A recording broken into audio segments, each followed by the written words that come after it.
Olá! Neste vídeo vamos dar uma breve introdução sobre o vasto tema das funções recursivas e programação funcional. Nossa equipe é composta por Alan, Ellen, Lucas, eu, Maria Luísa, Maria Fernanda, Vitor e Vinícius. Começamos então pelo tópico da recursão geral. A recursão em si ela é definida como um mecanismo de programação no qual uma definição de função ou de outro objeto refere-se ao próprio objeto sendo definido, bem semelhante a um dicionário que descreve as palavras usando outras palavras. Assim, função recursiva é uma função que é definida em termos de si mesma. A recursão, de uma forma geral, funciona através de um método de divisão e conquista, dividindo um problema complexo em passos menores que podem ser resolvidos de forma mais simplificada. E também para evitar essa recursão infinita, isto é, um loop infinito, precisamos de um caso base, que seja um caso de parada, como um n igual a zero, por exemplo. Dentro do campo da recursão geral, temos dois tipos de recursão, por assim dizer. As recursões que acontecem em funções totais e as que acontecem em funções parciais. E elas são importantes porque, como dissemos antes, a recursão ela é um mecanismo de programação. Uma vez que entendemos como ela funciona, somos capazes de transcrevê-la para algoritmos capazes de processar esse comportamento. Uma função recursiva parcial ela é definida de forma indutiva e utiliza os seguintes conceitos como base. As funções iniciais, no caso função sucessor, função constante, função projeção, além das operações básicas entre funções, neste caso também a composição, recursão primitiva e a minimização. A função sucessor é aquela que, claro, recebe um número n como argumento e retorna n mais 1, enquanto a função constante é que pode receber 0 ou mais argumentos e sempre vai retornar um mesmo único número para qualquer entrada. A função projeção, ela também recebe um vetor de argumentos, mas ela retorna um número apenas que é um x qualquer, dependendo de como ela seja construída. A composição de funções, ela gera uma função composta, que usa a saída de uma função como a entrada da outra de forma sucessiva. A recursão primitiva, vamos explicar um pouco adiante, e a minimização é um método de otimização baseado também na composição de funções. Assim, definimos que uma função numérica f ela é recursiva parcial se f ou é uma das funções iniciais ou f é obtida como resultado da aplicação das operações básicas entre funções parciais. E também, uma função recursiva total ela é uma função recursiva parcial, só que definida para todos os inputs. Olá, meu nome é Vitor e continuando aqui, por que elas são tão importantes? Elas são devido ao fato de elas serem computáveis e não só são computáveis, mas elas são exatamente as funções computáveis pelas máquinas de Turing, né? E além disso, elas têm as características, né? Elas são sobre os naturais, então esse vai ser o domínio e o contradomínio delas. Elas vão receber uma tupla finita, significa dizer que elas podem receber um número n de argumentos, né? Dependendo da função, mas elas sempre vão retornar um único número natural, claro. E por também levar parte do seu nome de funções recursivas gerais, também conhecidas como funções recursivas parciais, nós temos esse símbolo, né, para indicar a seta entre o domínio e o contradomínio. É meio que uma seta cortada, né, indicando a parcialidade. E como o Malu disse anteriormente, né, curiosidade, caso ela seja definida para todas as entradas, então o seu nome é função recursiva total, não só geral e parcial. Ela também é Turing decidível e utiliza a seta que a gente já conhece, né? Que é essa total aí. Agora, por um exemplo de uma função constante, que é o exemplo da função zero, né? Nesse caso, é uma função que não importa a entrada, vai sempre retornar zero. Esse n vai definir o número de argumentos que vão entrar na função. Então, a gente tem, né, com 0 maior ou igual a 0, ou com n maior ou igual a 0, então 0 com n igual a 0, temos 0 argumentos e retorna 0, 0 com n igual a 1 recebe um argumento, um número natural qualquer, e retorna 0, e aqui um exemplo de uma tupla de números, né, de 4 números, e ele recebe todos os 4 e retorna 0. E outro exemplo aqui rápido é o exemplo do fatorial, que começa com 4 e como vocês podem ver aqui, ele faz essa recursão, né? Ele puxa, na verdade, a computação de um fatorial acontece até da direita para a esquerda. Então ele vai do zero e vai crescendo. Aqui você vê para calcular o fatorial de 4, nós precisamos de 4 vezes o fatorial do 3, que precisa do fatorial do 2, e que vai descendo assim até o caso básico, que é o fatorial de 0, que nós sabemos ser 1. Então é isso. E agora, para passar para o próximo ponto. Bom, entrando no tópico de recursão primitiva, uma das principais características é que a recursão primitiva é uma operação utilizada na composição de outras funções. Durante a composição, todas as saídas obtidas por uma função vão ser utilizadas pela entrada da outra função durante esse processo. E sobre as funções recursivas primitivas, toda função recursiva primitiva também é uma função recursiva total, porém a recíproca não é verdadeira, como no caso da função de Ackermann, porque ela é uma função recursiva total que não pode ser traduzida em termos de funções recursivas primitivas, ou seja, nem toda função recursiva total é uma função recursiva primitiva. Muitas funções conhecidas como algorítmicas são funções recursivas primitivas. No caso, temos a soma, a multiplicação, a exponenciação, dentre outras. Elas foram inicialmente estudadas por Gödel e foram reformuladas por Kleene em 1936, mas também foram objeto de estudo de Skolem e Rebel. E as funções recursivas primitivas são uma subclasse das funções Turing computáveis, ou seja, existe uma máquina de Turing que as computa.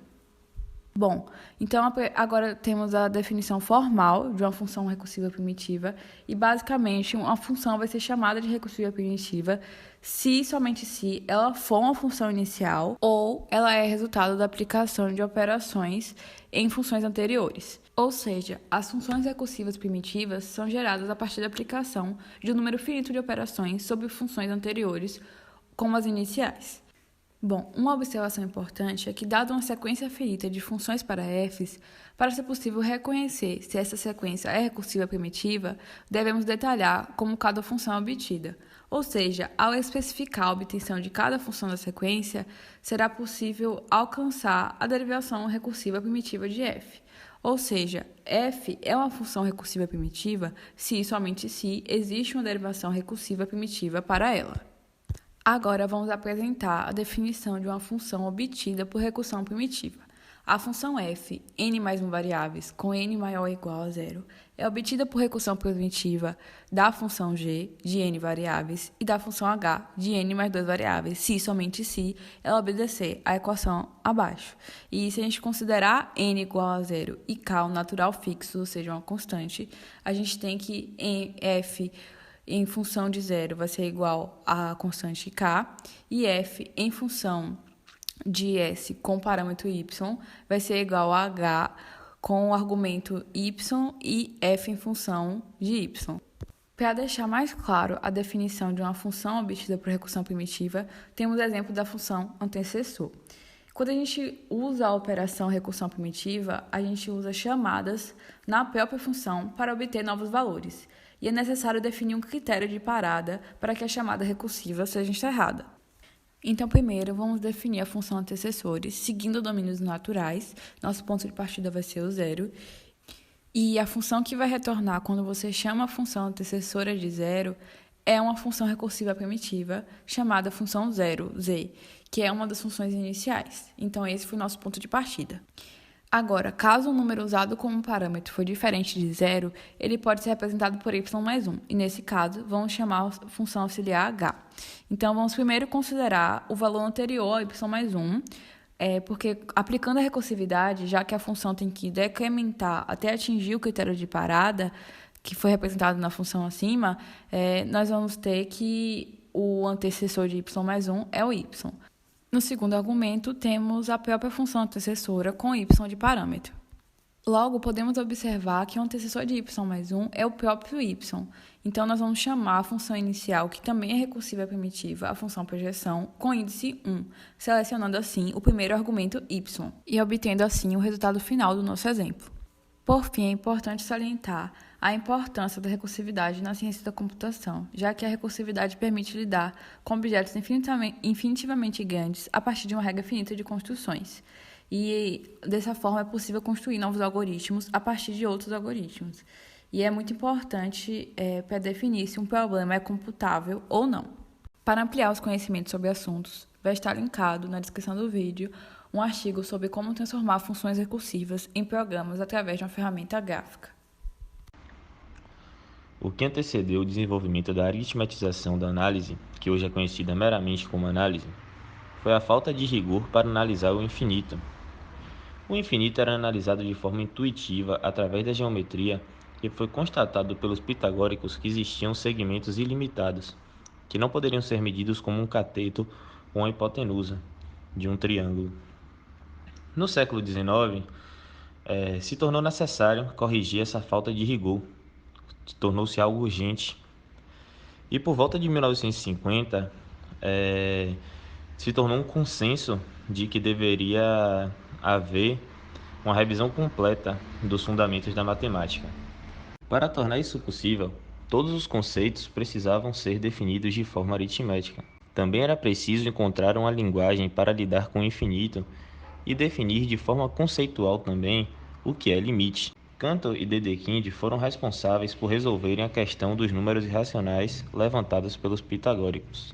A maneira intuitiva de análise através da geometria entrou em desuso e as demonstrações se tornaram 100% rigorosas, seguindo o método dedutivo aristotélico, que consiste em chegar em uma conclusão através da dedução de um axioma.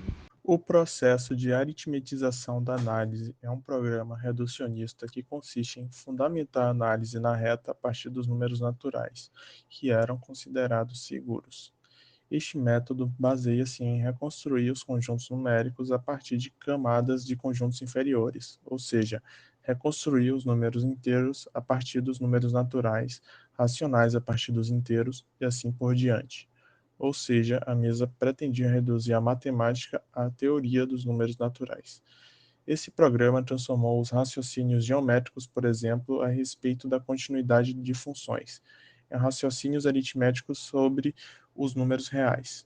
Como consequência desse processo de rigorização, foram eliminados os infinitesimais como entidades numéricas. Foram esclarecidas as noções de convergência de sequências e séries e foi introduzida a operação de um limite junto às operações aritméticas elementares. O processo da aritmetização da análise foi, então, um fator importante e determinante na constituição da análise matemática clássica, o que usualmente se ensina nos cursos de graduação em matemática com o nome de análise matemática. Dando continuidade ao conteúdo, eu vou falar um pouco sobre a programação funcional e seus respectivos fundamentos e benefícios. Então, o que é a programação funcional? Ela nada mais é do que um paradigma de programação em que são utilizadas funções para criar blocos de construção de código e assim resolver problemas. Mas o que seria um paradigma de programação? Bom, os paradigmas eles são utilizados para classificar as linguagens de programação e a forma de estruturar e executar os programas a partir delas.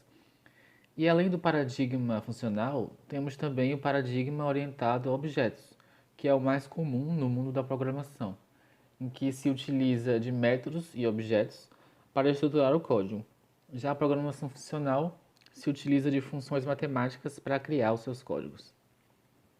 E dentre as características da programação funcional, nós temos que ela não permite a alteração de estados e a mutabilidade dos dados, ou seja, assim que uma variável ela é alocada na memória e um valor é associado a esse local, ela não pode ser mudado. Assim, o seu estilo ele descreve o que o programa faz e não como ele deve ser feito, visando minimizar os impactos de efeitos externos. E esse conceito ele é chamado de função de ordem superior ou forma funcional. Bom, além disso, a programação funcional ela trabalha apenas com funções puras, ou seja, aquelas que não dependem de dados globais do programa, de forma que ao passar um mesmo parâmetro para a função, ela retorna sempre o mesmo resultado. E por fim, a programação funcional ela não possui estados, né? Ela é stateless, o que significa que após as funções serem executadas, elas devem retornar como se fosse a primeira vez com que elas fossem utilizadas. Logo, tudo que rodou antes da chamada da função não deve ter influência nas próximas execuções. E não ter estados também implica que ela não possui loops. Agora eu vou falar um pouco sobre as características da linguagem funcional, que será explicado mais à frente por Ellen, na forma de exemplos. Bom, em uma linguagem funcional, as funções elas são tratadas como valores comuns, e eles são denominados de lambdas, de forma que possuem três possibilidades. Uma delas é que a função ela pode ser associada a uma constante localmente, ou ela pode ser passada via parâmetro, ou ainda pode ser retornada por uma outra função. Bom, a partir desses fundamentos, é possível perceber que a linguagem funcional e a programação funcional possui diversos benefícios, já que ela tende a ser mais objetiva do que os demais paradigmas de programação.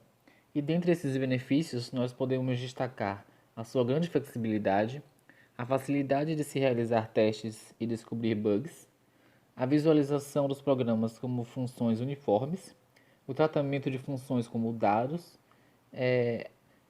a anotação concisa, o uso de gerenciamento de memória automático e a semântica simples. Bom, antes de falar um pouco sobre as linguagens funcionais de programação, vou falar um pouquinho sobre as funções recursivas dentro dessa programação funcional.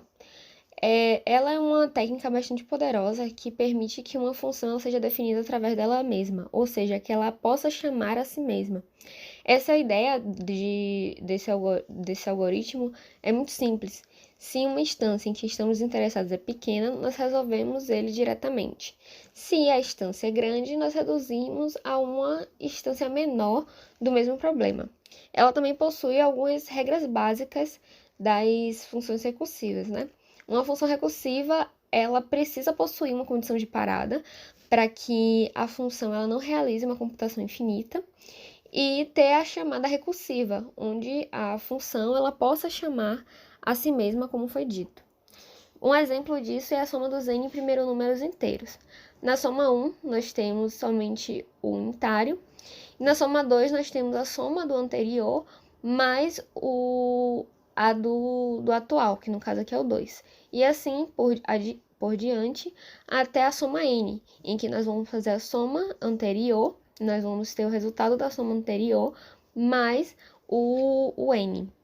Então, isso a gente pode resumir em que, se o nosso algoritmo ele for 1, vai ser o nosso n é igual a 1, mas se o nosso algoritmo o nosso número ele for maior do que 1, nós vamos fazer a soma, o resultado, né, da soma anterior mais o nosso algoritmo presente.